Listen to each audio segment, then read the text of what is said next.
after God manifesting his powers to the children of Israel and the Egyptians, did the children of Israel really come to understand and appreciate the power of God and even have more trust in him? That is what we'll be looking at today in the book of Exodus chapter 15. Welcome to the Bible Journey, the Exodus season. My name is Nixon Ratemo, and with me on set are our three dear pastors. First of all is Pastor Peter Nyagah. Welcome, Pastor. Thank you so much. And next to him is Pastor Dan Abuya. Thank you. And on my right-hand side is Pastor John Kabira. Welcome, Pastor. Thank you. It's good to be here. Thank you very much. Let's begin with the word of prayer from Pastor Nyagah. Our gracious Father in heaven, we thank you so much once again for this day. And as we get to the discussion of the scriptures, we invite your presence to be with us. In Jesus' name we pray.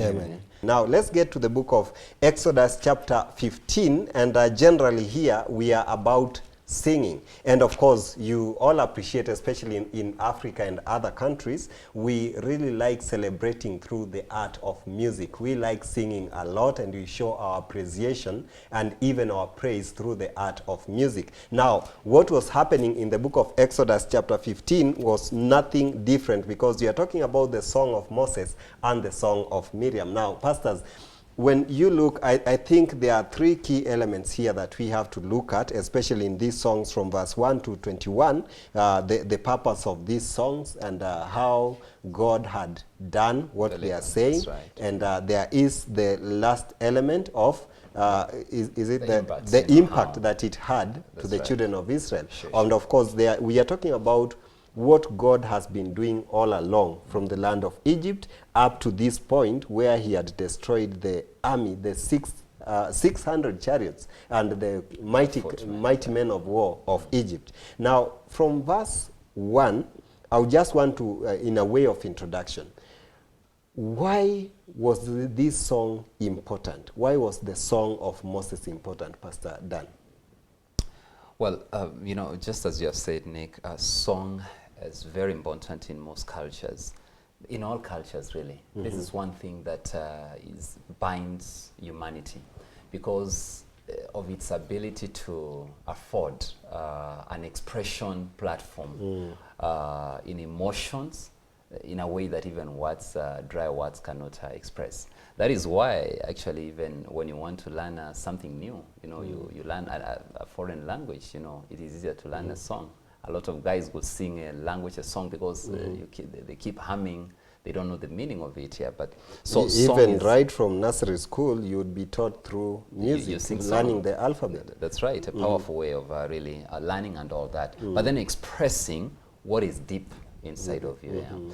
So this song is very important because it brings a clear, vivid picture of the Israelites at this point, just after being delivered. It doesn't seem like this is something that, you know, a song that was written, you know, a team was called to compose, then write, it was and then something like people. Spontaneous. It seems spontaneous. I mean, it's flowing out. It effuses out of their depths because of what the Lord has done. So, of course, as Moses does this, it seems like the entire army of Israel catches on it quickly, because really they are all in tune. They are all connected at this point with what God has done. Yeah, so and maybe as we continue, Pastor Nyagah, you can really see how joyous these people are, and they forget all that, and they have really seen the mighty hand of God. You remember what Moses said, stand still and see the salvation of the Lord. Right. You shall keep still and the Lord shall really fight for you. And now they have seen it, because they were in this, you know, kind of confused situation. We said on the right hand side and on the left there are mountains. In front of them was the sea, and behind them were the Egyptian armies ready to destroy them. So they were somewhere that they could not save themselves, but the Lord came in through in a mighty way to save them. So you can really appreciate the joy in these people at this moment. Yeah, I appreciate. I'm learning out of this, you know, what Pastor Dan is referring to is, you know, spontaneous aspect of worship. And I think this is what actually prizes the heart of God. You know, many times we go before the Lord to worship so mechanically. You know, we follow programs, but our hearts are not actually worshiping the Lord. No, this is a true sample of what happens with the heart that God has touched. You know, when you worship God in clear understanding of who God is and what He can do, you'll have a different song. And I see that is what is happening here.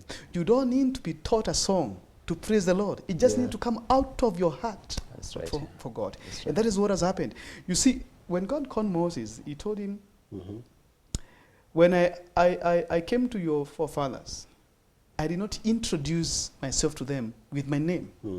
But I wanted to go to Egypt with my name, that the children of Israel may know that I am Yahweh. And so all along, since we started in this journey in Egypt, trying all the plagues and all these things, God was slowly teaching the children of Israel to know that He is God, He is Yahweh. And now it has come to a climax. And I want also our viewers to do you think they have learned? Wait, I'm coming to that. I want us to appreciate also, even our viewers, that there is in our last chapter 14, where we saw them when now they were brought into a dead end. As you have said, what has their mountains and enemies? It was a dead end. Now, that's a situation level where every hope vanishes. You surrender to your fate. So when God saves them for that particular moment, in that situation, then they know truly there's God. And so this to me is a song of a genuine heart, the Lord. And I also want to appreciate something about the song before I come to... I see the beauty for those who love literature. I see that way the song was sung, which has speaks a lot about Hebrew poetry. There's what parallelism, which is very, very clear.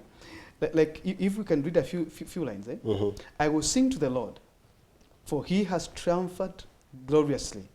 The horse and his rider He has thrown into the sea. The Lord is my strength and song, and He has become my salvation. Now, the second line is repeating the idea of the first line,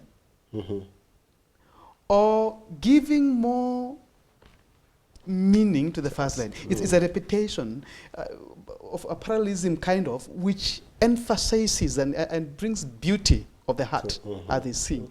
So I wanted to bring out this one to see, even as they spontaneously sing, there is also beauty where the emphasis is. So when you look at how the song is structured, right? I will sing to the Lord. That is not the emphasis. The emphasis is the second line, for He has triumphed gloriously. Then you go to the next line, the horse and its rider. That's not the point. The point is He has thrown into the sea. Okay? The Lord is my strength and song, and He has become my salvation. So the second line lays emphasis. It speaks what they're feeling towards their God. And to me, is the best art of worship.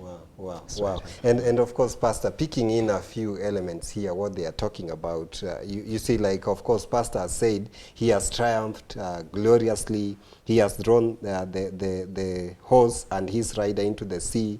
The Lord is my strength and my song. You know, like now moving to verse 3, the Lord is a man of war. Well, allow me to appreciate music first. I always say, for me, music is so important because it's what constitutes everything. The devil was a musician and things like that.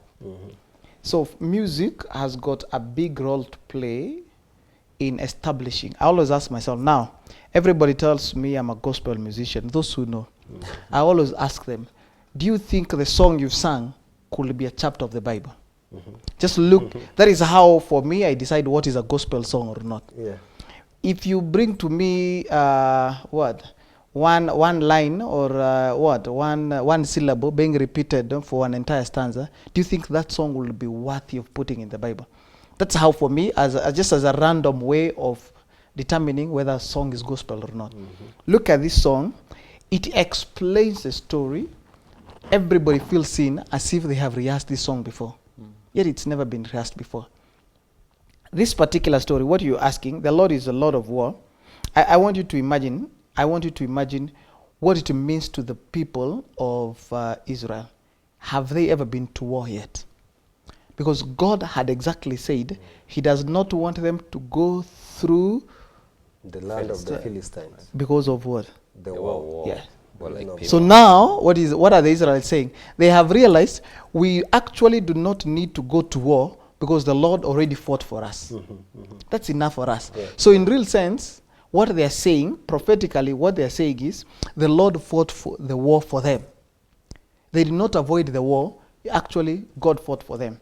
It is the same concept that is picked by so many writers, so many musicians who compose songs based on the triumphant act of crossing the Red Sea. One of my favorite songs is Psalms 124. It says, it always begins, it's, if it had not been the Lord who was on our side, let Israel now say. How did they say? They sang a song. It was so automatic that this is the only way to remind people. And so to them, how do you want to win war? It's basically by being able to sing. How did they bring down the walls of Jericho? They sang. They just sang. Right, yeah. That was their formula for being able to say, God has been on our side. What can we do?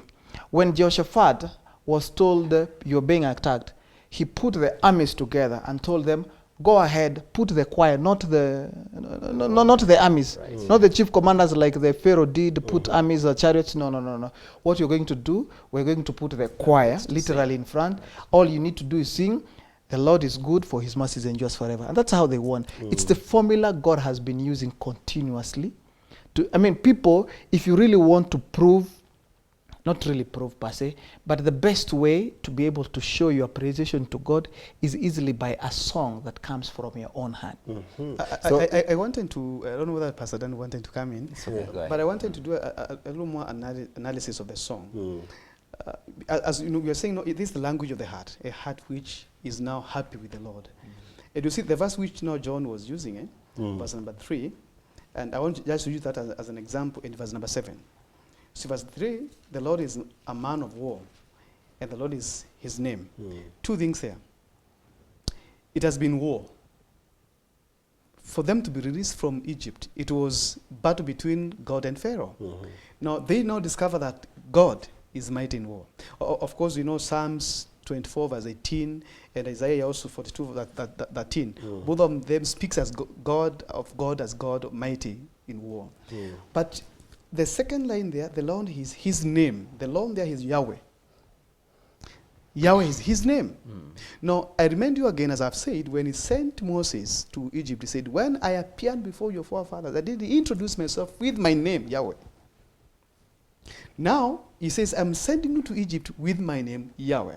Now, they have actually known that he's Yahweh. But verse 7 also gives something very important to me. And in the greatness of your excellence, that's the word.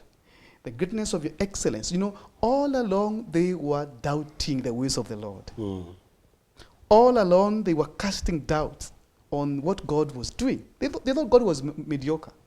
But now they have come to discover that God is very excellent in all that he does. So when we allow, and it comes as a result of Moses, remember what we see in chapter 15, stand still. In chapter 14. In chapter 14, stand still and see the salvation of the Lord. And when he says stand still, is in a situation where actually, humanly speaking, does not allow you to be still. So it is that moment, and we say it was a test of faith. It's when faith is tired. And we see actually that faith was tired. And now they know that God is excellent in what he does. So to me, I'm bringing out this. So if we had time enough, and you go line by line to these words in this song, it's speaking strongly about the character of God and his personality. Yeah, because in the plan of every element here, like when they talk about strength, when they talk about a mighty man of war, the name the Lord, when they talk about how he has covered them as their God, it's so crucial. It's an expression of how they have come to understand who God is, because all along these people seem to have not really understood who God is. It's until this point that they it really comes out so well that they have really understood who God is in all aspects of their lives, in terms of protection, like we talked about the pillar, the cloud going behind them to cover and protect them and confuse the armies of the Egyptians. So now, talking about the way, Pastor, you talked about from verse 7 all the way to 11, it's about how he was able to do this. How he did it. Yeah, let's now move to verse, maybe I'll combine. He has already talked about verse 7 a little bit. We can read also verse 8 and 9 so that you combine with that. 8 and 9 says, "And with the blast of your nostrils, the waters were gathered together, the flood stood upright like a heap, the depth congealed in the heart of the sea. The enemy said, I'll pursue, I'll overtake, I'll divide the spoil. My desire shall be satisfied on them. I'll draw my sword, my hand shall destroy them. You blew with your wind, the sea covered them, they sank like lead in the mighty waters." Right here. Now, this is actually, they are talking about the experience That's right, in the Red Sea. How the deliverance came about. It was very dramatic to the point that, I mean, it's something you will never forget. And you see all this, these are not, what are these? They are not synonyms. How do you call this? Kind of equivalence, you know, like, they sank like lead. I mean, it's so vivid. It creates word pictures. Symbols and metaphors? Similes, yeah, metaphors, yeah. So these are metaphors, yeah, like lead, they just drop and sink to the ocean. It is so vivid, the description, that even if there was somebody, maybe, I don't think anybody slept through that night. But just in case you miss something, this song remained there entrenched forever in your mind. And it is sufficient enough to recreate or to help you relive that experience. This is actually the first proper song recorded in Scripture. Oh, yes. And all the other songs throughout Scripture that come, they all are, I mean, you have to have this as a footnote. The Song of Moses, all the songs go through the entire Psalms, all the other songs like Daniel, they sing, Paul and Silas later. And of course, ultimately, I know we'll finish with the actual Song of Moses in Revelation. All of them, the reference point is this song. The theme, it is a complete song in its, in its substance, the theme, and all that here. So very powerful. But another thing I want to add quickly, the expression here, regardless, I'm commenting, I opened up not just these verses only. Yeah. You see, they were meant to tell their children in all generations of God's great deliverance from Egypt. Now this is another one. How did the parents achieve this? It was through song. It was through song.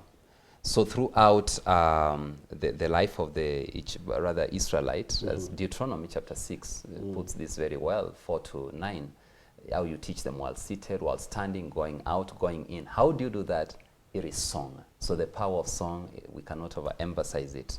The dramatic deliverance of God to the children of Israel is meant to remain forever in their minds, and not just these generations, but all generations to come. Their children to come. The children and the children's children. And how they achieve this really is the parents have got a duty. It devolves upon them to tell them about this deliverance as they see it, as they stand, as they go in, as they come out, as Deuteronomy chapter 6, 4-9 says. Yeah, and of course, also in Africa, it's the same way. Even when you are at school, we are told that to pass information and pass on what we believe in as Africans, songs were very critical. Song was critical in any culture. Yeah, Pastor Kabira. Now, for me, I want to talk about the great controversy theme that comes out here. Right. The children of Israel, all along they were selfish, in reference to why did you bring us here, why you want us to die here. They did not see the bigger picture. Until they have been saved is when now they are able to see the bigger picture. They are just basically but a subset of the great controversy that has been happening. And so this entire song actually talks about God defeating Pharaoh and his gods. It's not in reference, they recognize that they are just there as part of God's plan.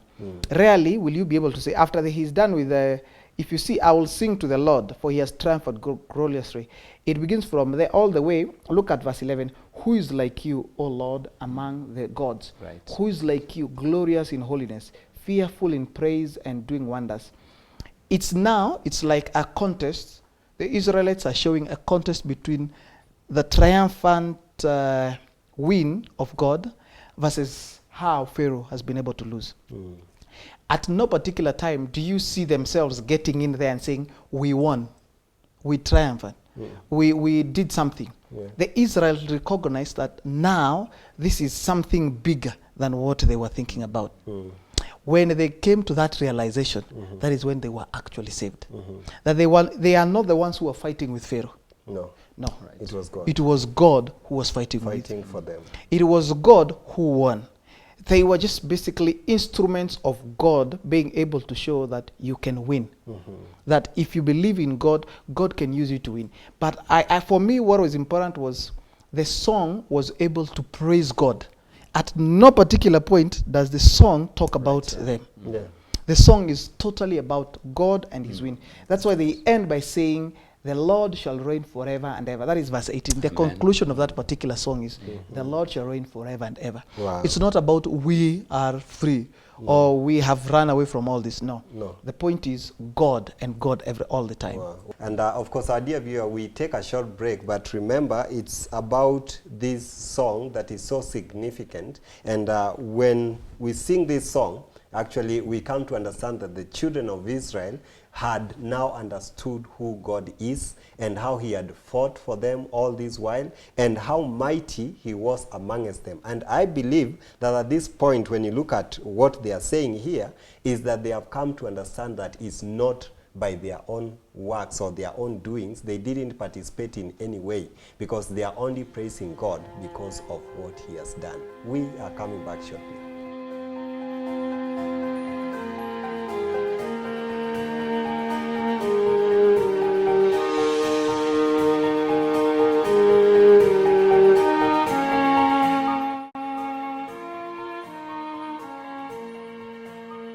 Welcome back, our dear viewer. It's the Bible Journey, and remember, today we are in the book of Exodus, and the chapter is 15. And of course, we just want to continue with this song of Moses. Then we look at the song of Miriam. And Pastor, you wanted to come in on the same, just looking at bringing out all these elements. Yeah, I just wanted to also highlight here that actually this song, brings out what you can call the theology of the Israel as a tribe. And, we understand that they have been in bondage for close to 430 years. 430 years, yeah. Without God. The only religion they know is that of Egypt. And within a very short time, after God has taken them from Egypt to this particular moment, we see them now appreciating a new religion. And they start speaking of this religion. And so, as I said that, of course, mentioning about who God is, I mention a few verses again, verse 11. Who is like you, O Lord, among the gods?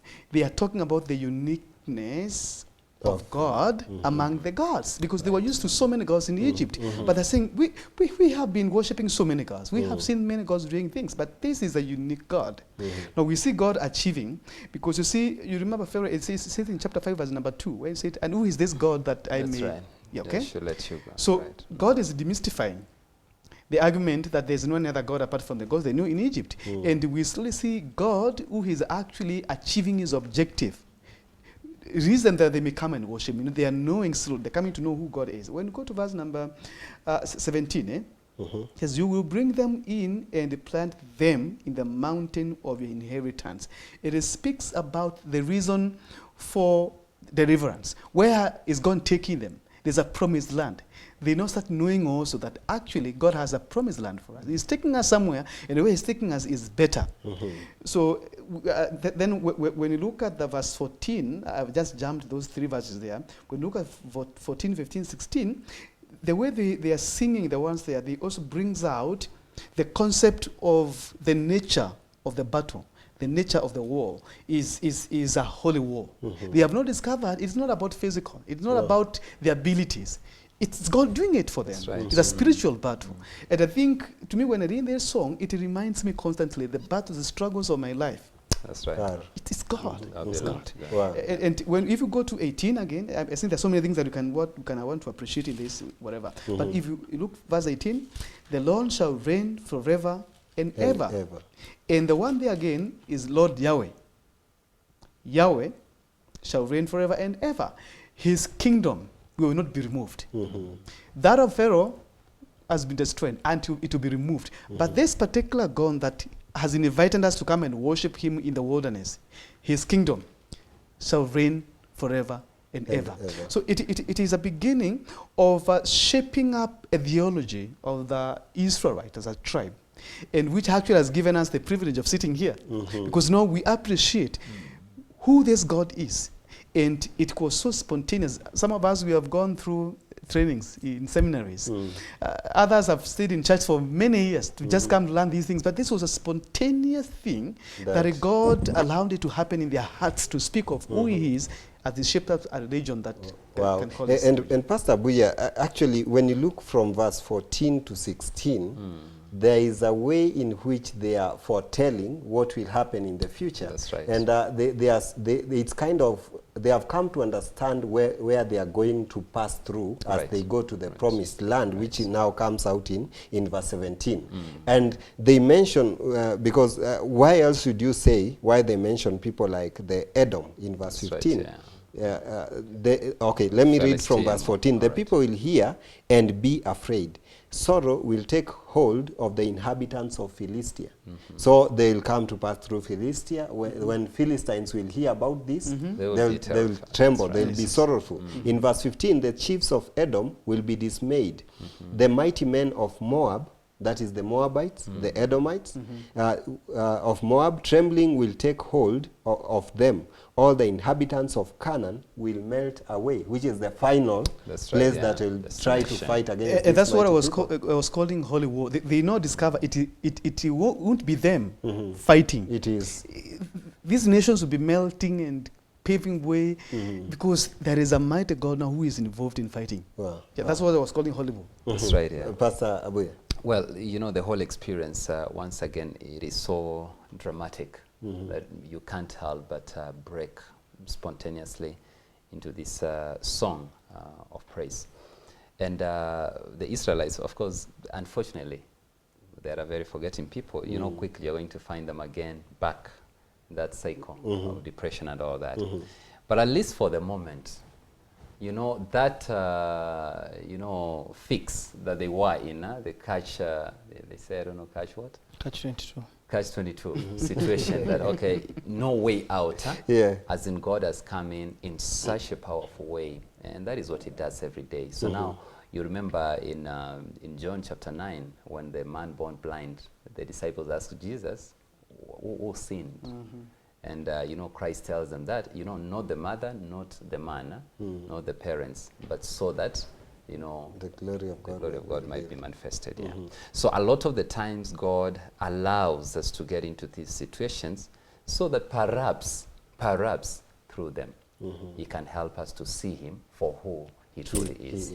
I think God is succeeding. He has succeeded at this point. He has. And Pastor Kabira, right from verse 20 and 21 is the song of Miriam. And I think, to me, it appears like kind of a solo coming in to just blend in. And, you know, she is really fitting into that context and trying to bring out and answering that song and saying something here. In verse 20, then Miriam the prophetess, the sister of Aaron, took the timbrel in her hand, and all the women went out after her with timbrels and with dances. And Miriam answered them, "Sing to the Lord, for he has triumphed gloriously. The horses and its rider he has thrown into the sea." She picks only two elements here, Pastor Kabira. Well, she's being a woman, ideally. That is not being hard on her. You go to a wedding, to a burial, there is always this, and then it's interrupted by a woman who does this, which transitions to the next one. So basically, for me, she gives a chorus or a bridge after every stanza. That is what some people propose. But she picks on, "Sing to the Lord, for he has triumphed gloriously." That's the main point of all this. She gives the symbolism of the horse and its rider he has thrown into the sea. That is, it's been won completely. For he has triumphed gloriously. But to put emphasis on triumphed gloriously, it's like he has triumphed gloriously forever and ever. You know, that is why the horse and its rider has been thrown into the sea, to show the completeness of the entirety of the whole mission. So God has won even the things that were pursuing us. Remember what Pharaoh prepared. He prepared specifically the best of the men and chariots. And so that is what Miriam ends by saying, those things that human beings prepared have completely been thrown away. It's over. And actually what he had said, the Egyptians you see now, you'll never see them no more forever. And now, so Moses brought Israel from the Red Sea, then they went out into the wilderness of Shur, and they went 3 days in the wilderness and found no water. Now, when they came to Marah, they could not drink the waters of Marah, for they were bitter. Therefore, the name of it was called Marah. And the people complained against Moses, saying, what shall we drink? So he cried out to the Lord, and the Lord shewed him a tree. When he cast it into the waters were made sweet. There he made a statute and an ordinance for them, and there he tested them and said, if you diligently heed the voice of the Lord your God and do what is right in his sight, give ear to his commandments and keep all his statutes, I will put none of the diseases on you which I have brought on the Egyptians, for I am the Lord who heals you. Yeah, for I am the Lord who heals you. Okay, I just wanted to bring in that, you know, that scenario at that element whereby they have now left, okay, after the singing, they are now past the Red Sea. Now they go unto Marah. And again, it seems they forget too quickly. The God who was able to save them and create a road, a path through the waters, a highway through the waters, they are forgotten, and they find some bitter water and think like, what shall we drink? And they start complaining against Moses. Pastor Nyagah, this, you know, I've always said, Israelites never learn. And I equate it with us. We as human beings, we never learn. Despite what God tries to do, we never learn. We still want to complain and forget his past doings. Thank you. If we were in a theological class, we would see the beauty of chiasm that comes out of, again in Hebrew poetry, you know, the parallelism in Hebrew poetry brings out some beauty. So there's what we call chiasm here. And which I see is in the form of A, B, C, D, E, and then E, D coming back again to A. But because that our audience may not actually appreciate, we see God contrasting. You see, from the time he removes them from Egypt to this particular time, they have not lacked anything. So what was so critical for them is, how are we going to cross over the Red Sea? So they have crossed the Red Sea. Now, they begin a journey from that particular time of handship. The experience at the Red Sea was important for them to be able to bear the handships ahead of them. So we don't want to water down the experience at the Red Sea and their song. It actually out of their knowledge of this God. But they are not prepared for handship. The victory here at the Red Sea has blinded them. They are excited of this God to an extent that they don't expect anything bad to happen to them again. He can give them such a victory here. You don't expect in the handship. But God knows that part of the training for a sinner to know who God is, he has to go through handship. Suffering is part of things that shapes up faith and character. And so we see when he takes them to this place of bitter water, the Marah, it's a starting point of several incidences of hardships that are going to prove their faith.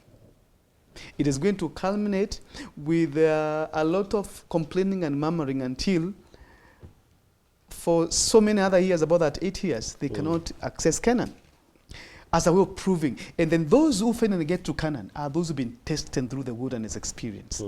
So the experience at Marah is a starting point of For- how of- God tests those now who are in faith. Remember now they are in faith.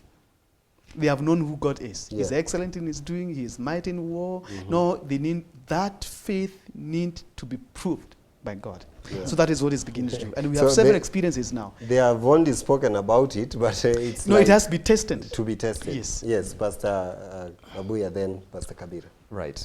You know, if you ask me the true definition of a song really is an experience. Yeah, yeah. A lot of the times, you know, as worshippers, we stand and we sing just, it's mechanical. It's just a mere verb or accent. You're just sounding the words. But that is not your experience. I think this is what is being ascertained here. That which you were singing, do you believe it?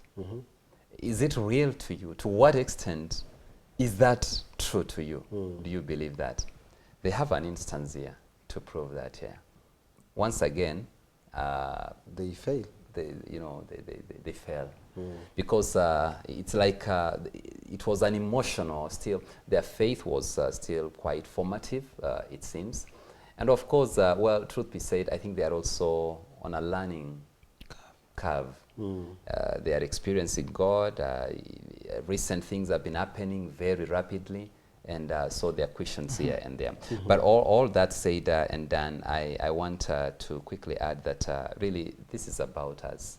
It reflects on us now currently as worshippers. You know, these songs we sing, do we mean it? Yeah, let's open song number 91. Exactly. And you go on, the voices can even be beautiful. Yeah. But really, do you believe that? Because truly, a song is an experience. By the way, when you go to Revelation 15, which also talks in interest, this is Exodus 15 too, talks about the song of Moses and the song of the Lamb. What we know is that song, it is only those who have been delivered who will be able to sing it. Because It's a song of they will experience. it's a song of experience. Yeah, and you know, because even the angels, one songwriter said that the angels will fold their wings for They cannot sing. they cannot that sing. song. They have not gone through what Wow. we've gone through. Pastor Kabira. Well, this story of bitter water being made sweet is a small example of what they had just gone through. God was trying to tell them, he really wanted to see how ready they are. He takes them to the wilderness. That is what verse 22 says. He takes them to the wilderness, and for 3 days they found no water. Now, question is, where have they come from? Lots of water. Yeah. They have just come from lots of water. Drinkable or not? No, not drinkable. Not drinkable. But lots of water. Yeah. Did God do a miracle through that water? Yeah. Yes. So he now takes them again, and coincidentally, they come to another water that they don't know what to do with it. Which is little. It may be little, yes, but this now is water. When they were accosted with more water, they didn't know what to do. How about now when they are accosted with little water? What will they do? They still did not learn the same lesson again. They complained the first time when there was more water, complaining again when there's little water. Actually, the Bible records 11 times when the Israelites complained consecutively. They complain when there's more water, they complain when there's little water. Here God has to, do the big rod, and he takes a small stick and just, like, I took you through big things, you guys. Why is this so small? Why are you worried about this? Right. And after all, it ends by saying, the last verse ends by saying, he was preparing them where there are 12 wells. They did not see beyond one small one. And God was prepared. It's basically, let's say, they were traveling, they found. Not actually, for the first time, the Bible does not say the Lord led them there. No. For the first time. The Lord has been leading them, but look, say, when they came to Mara, this is out of their own volition. They came to Mara, and they found water there. Instead of them thinking like, if the Lord took us through more water, if he took us through difficult times of more water, salty water, and he conquered, why even worried about this one? If this was not meant to be for us, then we don't need to be worried. So let's go through We can the always land of go, the but enemy. ideally it's not even, see, then they came to Elim. there were 12 wells of water, 70 palm trees. They were even worried, but did God solve the problem? Of course, he solved the problem, because anyway, you're complaining, let me just show you I can, but this is not what I wanted you to do. Yeah. I also wanted to bring another element to this issue of water, bitter water and shortage. You know, they go 3 days. Blah, blah. Now, again, if we can refresh our mind and remember the plagues. Now, there was sweet water in River Nile. In Egypt, there was sweet water. But remember, before they leave Egypt, that water was made bitter by God. Yeah. Now, in the wilderness, they meet water that God provides, which is bitter. And as they murmur, the water is made sweet. To me, that's very, very interesting. You know, God is telling them, what you thought was luxurious for you, was good for you in slavery, in sin, was actually bitter. Yeah. And what you may think is bitter in this wilderness experience, it will be made sweet. So that's what I find. And number two, then the 3 days journey without water is a genuine concern. I mean, let's also appreciate these people. So I see a God who is creating a very genuine situation. You know, we don't lose faith in God because of things which are not genuine to us. I mean, his wife is sick. She is about to die. He takes her to every hospital. There's no cure. That's a genuine concern. God, 10 years, no cure. That's a genuine concern. So the things that they're complaining about here, the murmurings here, are actually very genuine to complain about. Even if you go 3 days in the wilderness, and I've invited you, come, you take me somewhere, and they take you for 3 days without water or without food. Yeah. It's not complaining. It's a genuine concern. Yeah. Right, yeah. So God is telling us there will be very genuine situations in a Christian life that actually may make you even be so mad with me. But I also want you to know that I provide. Yeah. Sure. Yeah. And of course, he read verse 27 that they came to Elim, where there were 12 wells of water and 70 palm trees, so they camped there by the waters. Was this a coincidence, Pastor? Verse 27, 12 wells, 70 palm trees? It's the same thing I'm talking about. You see, it begins by the first water they meet is bitter water. And it's a journey of 3 days. They're so thirsty. Then it's bitter water. They start crying. But it picks up, it tells Moses, pick that and they throw inside, the water becomes sweet. Then they're like, God, you mean? Okay. And you see, maybe there's something also I needed to talk about wilderness. You see, God met Moses in the wilderness. Yeah. He went to Egypt and told Pharaoh, allow my people to come in the wilderness to worship me. Actually, God is saying, the wilderness is my home. You meet him in the wilderness, not in palace, not in the luxuries of life. You meet him in the wilderness. In the wilderness. And so when you're in the wilderness of your life, don't complain. You're in the home of God. Ask him, he shall provide. He is there with you. But many times we feel when we're in the wilderness, God is away from us. Yeah. Wow. But also the healing, before I come to 27, the healing also was symbolic of, you know, God tells them that if you will heed to all my commands, I will heal of you all the diseases. And the healing of God, you know, it's complete. It's complete. I think it's Psalms 103, verse 1 to 3. It talks about how God heals. He not only heals your diseases, but also he heals your iniquities. And this is the greatest healing that God wants, you know, to bring to his children, especially to these people who are stubborn, they are enslaved in their mind, they are quite a primitive, chaotic people, to bring them out. Yani in Swahili, awanyooshe, you know, awapige pasi, so that msasa kabisa, so they bright. So it's going to heal them. It's a promise that I'm going to heal you of all the deficiencies that you have suffered all these years, so that I make you a people to reckon with. So this is quite symbolic and emblematic. Of course, you see there the wells are 12. And the palms are 70. So without overdrawing too much from this, but you know, of course, the 12 tribes, 70 is another very important number.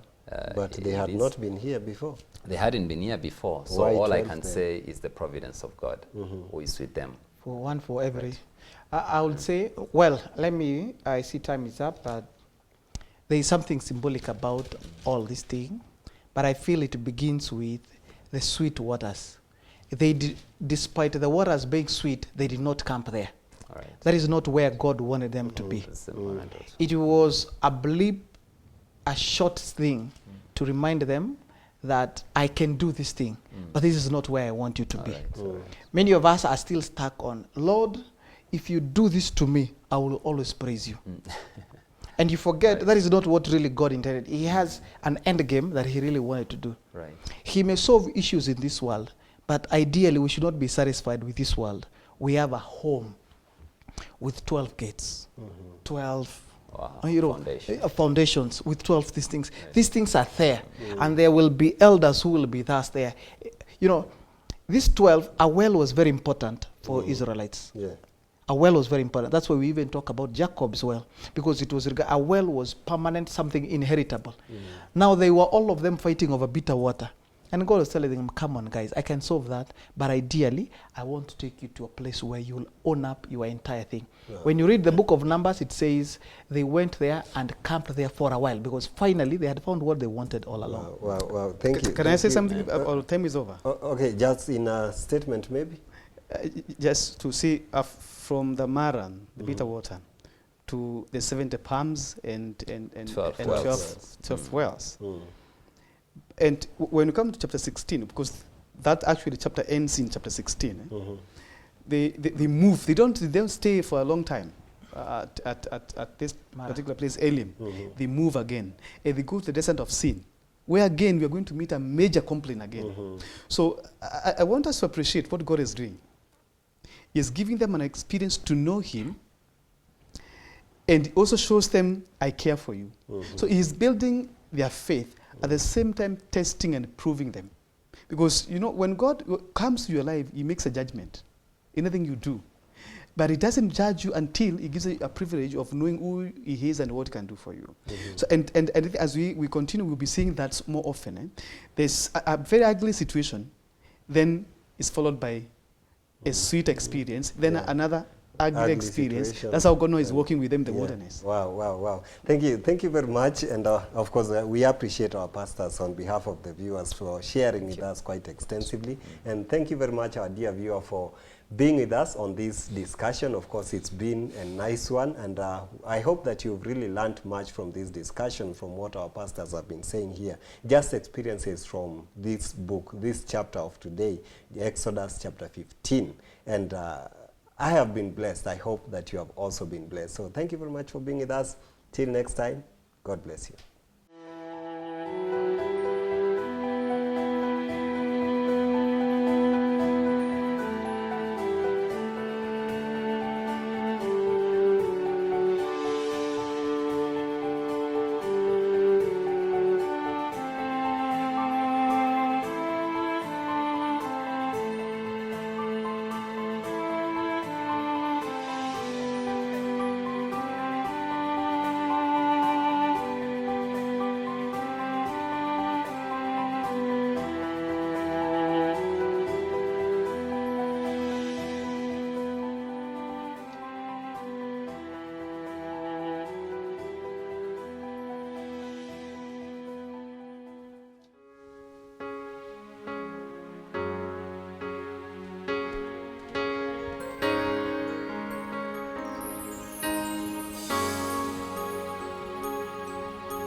zote wala si nusu,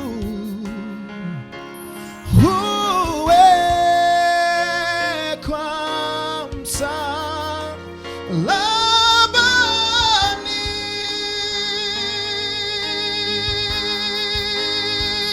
wala sichukui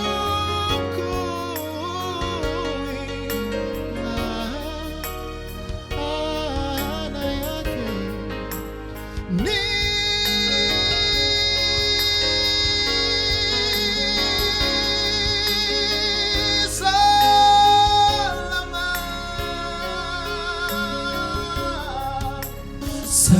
salama,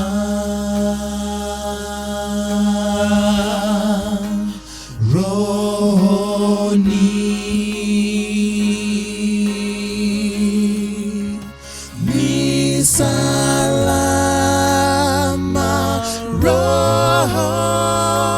rohoni mwangu.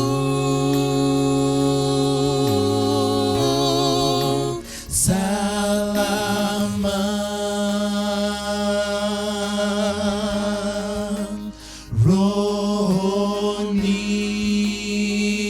rohoni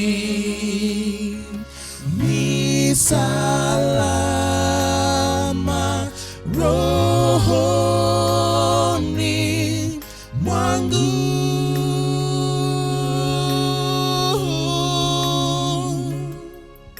Ee Bwana, imiza siku ya kuja, apanda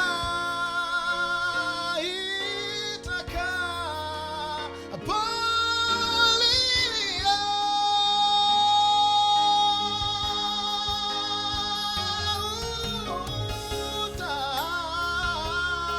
utakaposhuka, oh, sitaogopa, ni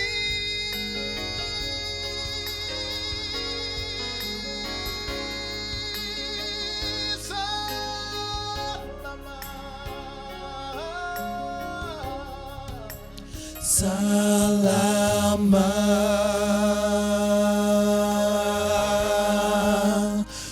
rohoni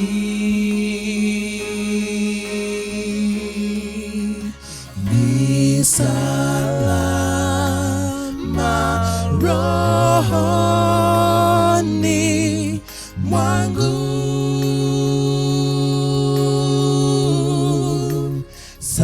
Salama,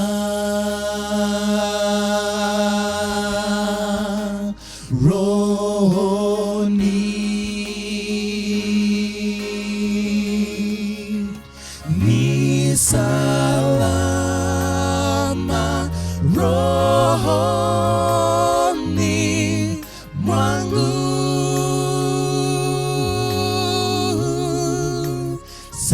Salama,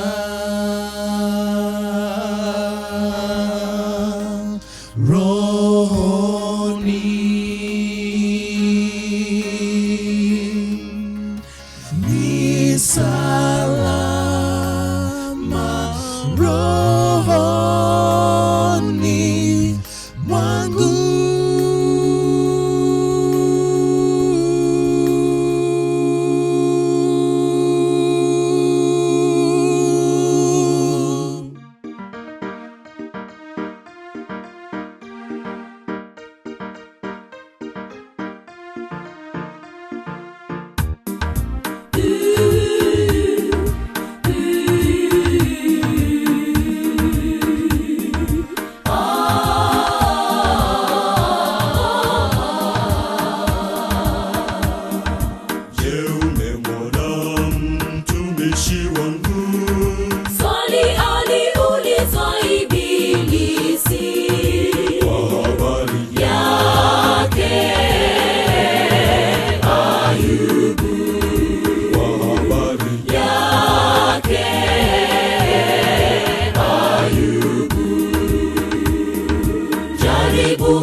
isipokuwa lililo kawaida. Lakini pamoja na hilo jaribu, Bwana ataweka mlango wa kutokea.